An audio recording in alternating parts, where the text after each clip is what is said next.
Na história começamos com Sun Young. Desde pequena ela era apaixonada por jogar videogames. Parece eu, rapaz. Em sua adolescência chegou a ganhar prêmios jogando competitivamente. Não parece eu, rapaz. Mas ela se formou em ciências da computação para conseguir programar o seu próprio jogo, perdendo festa com amigos e incontáveis horas de sono. Assim ela apresenta seu jogo, chamado Ruminate. Sim, seu jogo foi postado há um mês e estava com avaliações bem positivas até então. Um influenciador famoso chamado Marshall Lark, com mais de 3 milhões de seguidores no YouTube, ou YouTube deste universo, postou um vídeo dando rage em sua análise e falando mal do jogo dela, o que causou um review bomb na loja do site e suspendendo a conta dela de desenvolvedora por denúncia, impossibilitando de postar novos jogos ou participar de trabalhos. Só para deixar claro, review bomb é o ato de bombardear com notas negativas ou até mesmo positivas um game ou filme em plataformas digitais. Não é um fenômeno novo, mas ainda divide comunidades. Saindo com seu cachorro para passear, ela percebe que parece que chegou um vizinho novo. Sem dar muita importância para tudo isso, o que ela queria mesmo é que ele fosse silencioso,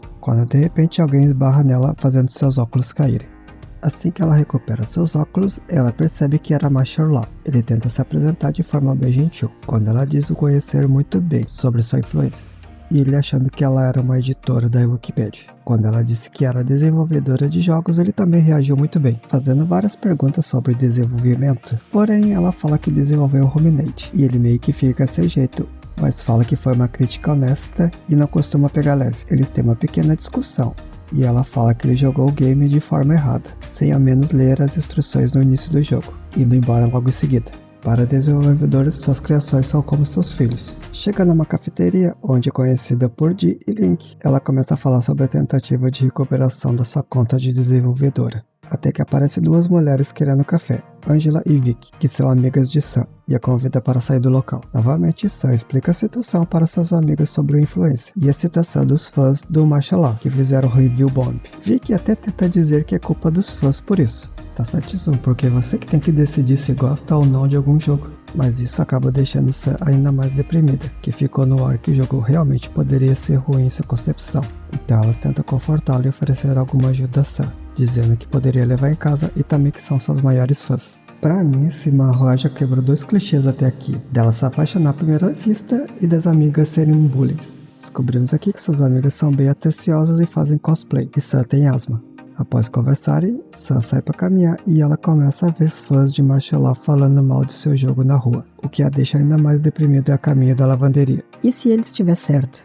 Dentro da lavanderia, conversando ao telefone com Angela, ela comenta que está uma bagunça cheia de caixas rotuladas com títulos vulgares. Os títulos nas caixas são tudo referência a brinquedos eróticos. Angela tinha perguntado se ela se encontrou com Law, e ela respondeu: Vi, mas despistei ele. Pareceu um jogo de survival horror. Então, durante a conversa, alguém bate na porta de Sam. Por um momento, ela achou que pudesse ser Law, mas, porém, era a velhinha proprietária do prédio. Assim, ela comenta sobre o novo morador. Então, a proprietária convida Sam para dar as boas-vindas ao novo morador. E Sam tenta até dizer que não podia, que tinha muitas coisas para fazer e tal. Ela não poderia dizer que teve uma desavença com ele pela manhã. Porém, ela insiste e acaba conseguindo arrastar Sam para a porta de Law. Law demonstra ser uma pessoa muito gentil desde o começo da série. Estende novamente a mão para Sam, o que desta vez não poderia ser mal educada em frente à proprietária. Assim, ele percebe um calo gamer no pulso da Sam, que poderia ser referente a um jogo de FPS, MMO ou MOBA. Assim, Sam diz que é de um MMORPG chamado World of Warcraft, onde Law é um jogador high-end. Sam se anima com isso e faz várias perguntas referentes à sua performance no jogo, o que logo em seguida se lembra de que ele é seu inimigo. Ela até fala em pensamento que sua maior fraqueza na vida é conversar sobre seu MMO favorito. Então, enquanto isso, a proprietária vai entrando na casa de Law, perguntando se todas aquelas câmeras eram para gravar filmes safados. E Law responde que não é esse tipo de entretenimento que ele grava em seu estúdio. Nesse momento, Sam vê todas aquelas caixas que estavam atrapalhando na lavanderia, que eram de propriedade de Law. Aqui teremos um corte para algumas horas no futuro. Mais tarde em casa, jogando videogame, Sam queria ter feito um exposit de Law, provando que as caixas da lavanderia eram brinquedinhos. Mas quando ela abriu as caixas para verificar, eram apenas roupas comuns. Porém, Law ao ver fica todo envergonhado, pois o conteúdo não era o mesmo do rótulo. Seus amigos o ajudaram a empacotar e fizeram essa pegadinha escrevendo frases vulgares nas caixas.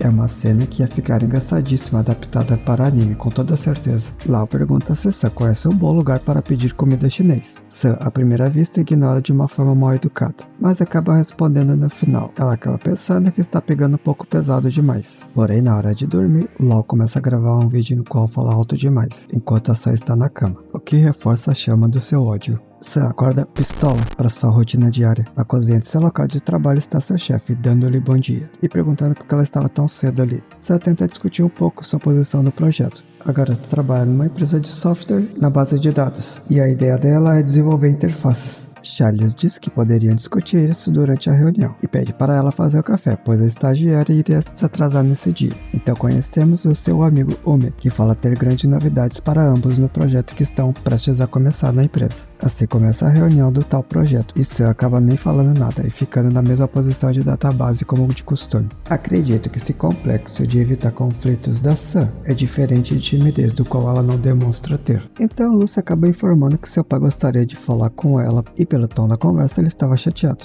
Então lá está nossa protagonista em frente à porta do boss, o seu maior desafio até esse momento. E ele está furioso, vendo o comercial da Boston Medical Group. Pelo jeito ele está precisando de um azulzinho para animar as coisas lá embaixo aí. Todo irritado, ele bate na mesa e fala o seguinte: Filhinha, você costumava conversar mais comigo. O que está acontecendo? Você está ferindo o coração do seu papai. Eu sinto tanta falta da sua mãe também. Pelo tom da conversa do seu pai, parecia que a sua mãe estava morta, mas sua mãe estava de viagem por 2 semanas para gravar um filme. No meu coração, 2 semanas são 2 anos. Eu fico vendo esse comercial em loop para tentar acalmar minha dor. Sim, sua mãe ficou famosa na internet por causa de memes, de um comercial para um grupo médico que recupera impotência, o que alavancou sua carreira pro bem ou pro mal. Mas então, voltando ao problema do pai de Sam, falou que estava ligando demais para saber quando sua mãe retornaria. Ela acabou se chateando e não atendendo mais as ligações, o que deixou ele desesperado, e precisa da ajuda de Sam para ligar para ela atender. Ela não sabe quando veio pra casa, né? Os entregadores de iFood da região devem ser muito bom. Então ela diz que tá difícil de filmar por causa das tempestades tropicais da região.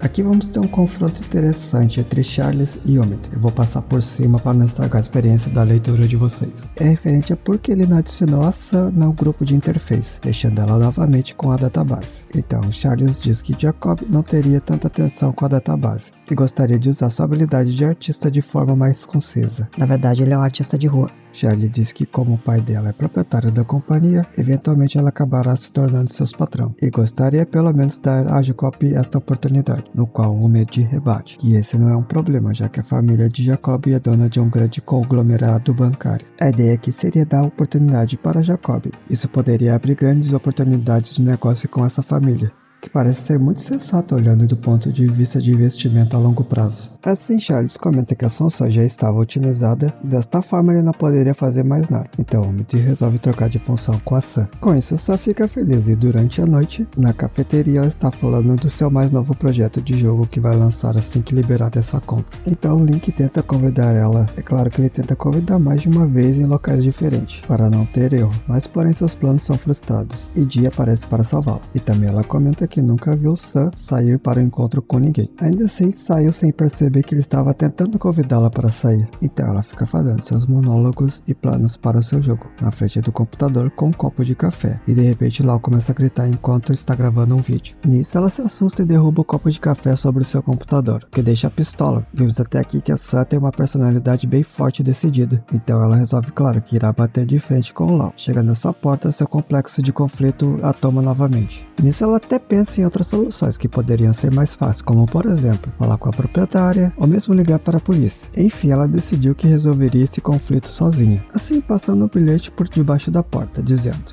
Você está fazendo barulho demais, por favor faça silêncio. Então na manhã seguinte ela percebe que o Bowser está picando o papel, e ela achando que pode ser algo importante, ela tenta remendá-lo, o que dizia o seguinte: Desculpa pelo barulho, os painéis da prova de som chegam amanhã. Ela ficou apavorada que ele descobriu, mas na verdade ele tinha entregado a mesma nota para todos os moradores do prédio. Mais tarde no trabalho, Sam está discutindo alguns detalhes do seu projeto, quando recebe uma mensagem de texto do mestre de guilda sobre uma reunião em uma pizzaria com horário marcado. Assim, vários membros da guilda também receberam. Assim, na próxima noite, ainda restando tempo para a reunião na pizzaria, Sam resolve verificar essa caixa de correio que deve estar lotada. Assim, ela percebe que Lau estava ali logo atrás dela. Com licença, preciso alcançar aqui. Dizendo que tinha que falar baixinho. Claro que era uma piada.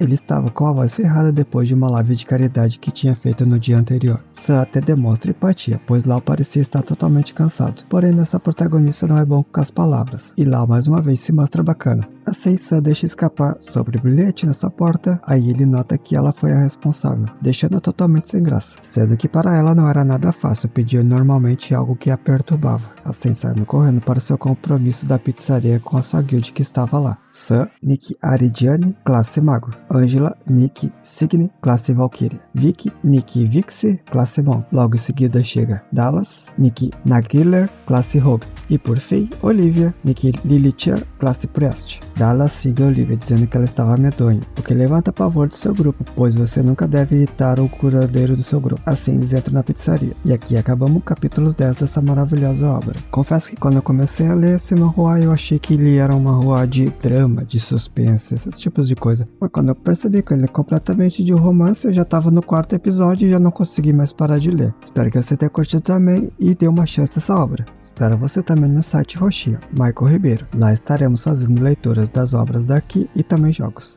Se curtiu, peço que deixe seu like e se inscreva no canal caso ainda não for inscrito, assim vocês me ajudam pra caramba a trazer mais conteúdos de mangás e manhwas. Obrigado por ter assistido o vídeo até aqui, agora fique com os maravilhosos reflexos de Ray Tracing da minha careca, tchau!